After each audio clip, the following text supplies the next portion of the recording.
Ouais, ça c'est mieux. Et même sur une deuxième balle, eh bien, il vient au filet, Stéphane. Pourquoi pas? La preuve. Ça a réussi là.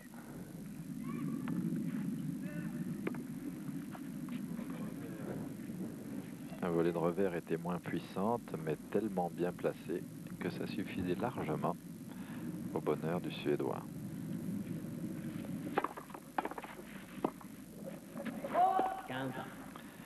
Et oui, rien n'est facile. Ah bah oui, ça il a bien réussi. 30-15.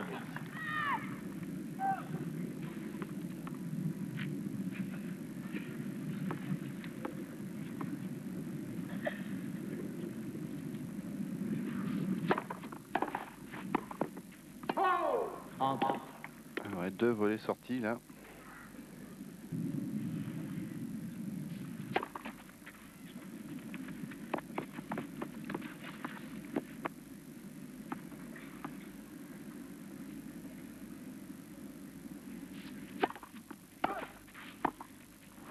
Et encore un retour difficile à négocier là pour Stefan Edberg.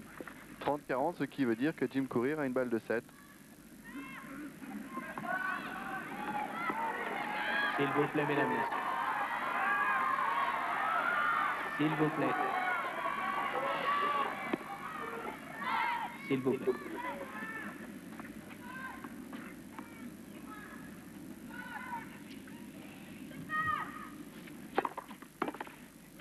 Oui. Oh, Lionel. Sur un retour, c'est premier set pour Jim Courier, qui ne l'a pas volé finalement. C'est lui qui a su mieux jouer en fonction de Stefan Edberg. Et regardez comme il a réussi encore ce coup de baseball quasiment à hauteur de hanche. Un pivot fantastique. Une force aussi fantastique parce que là, Edberg a servi très long. Et un coup d'œil étonnant car il était tout de même à 2 mètres à l'intérieur de la ligne de fond de cours pour attaquer cette balle de service d'Edberg et le prendre complètement de vitesse. 0-15.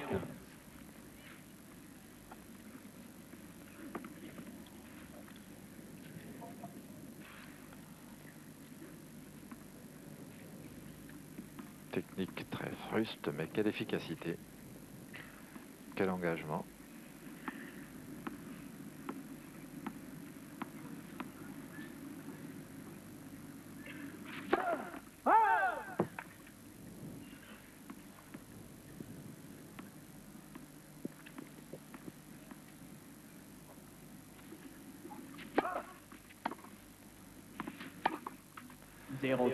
Ah, Lionel, j'ai le sentiment que Stéphane pense qu'il a trop temporisé pendant tout ce premier set, ce qui est d'ailleurs probablement vrai. Et il va maintenant prendre à chaque fois sa chance pour venir au filet. Je crois qu'il va renverser la méthode tactique qu'il a employée. Il était un petit peu attentiste. Je crois qu'il va se précipiter au filet à chaque fois. On verra ce que ça va donner.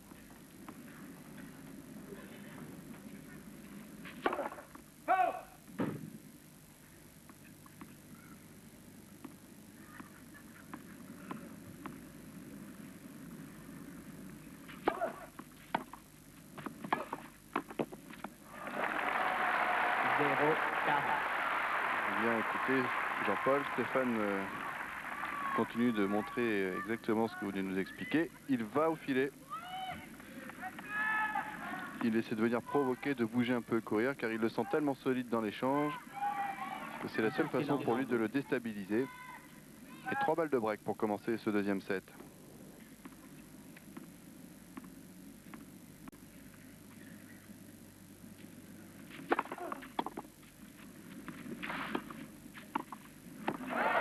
Voilà.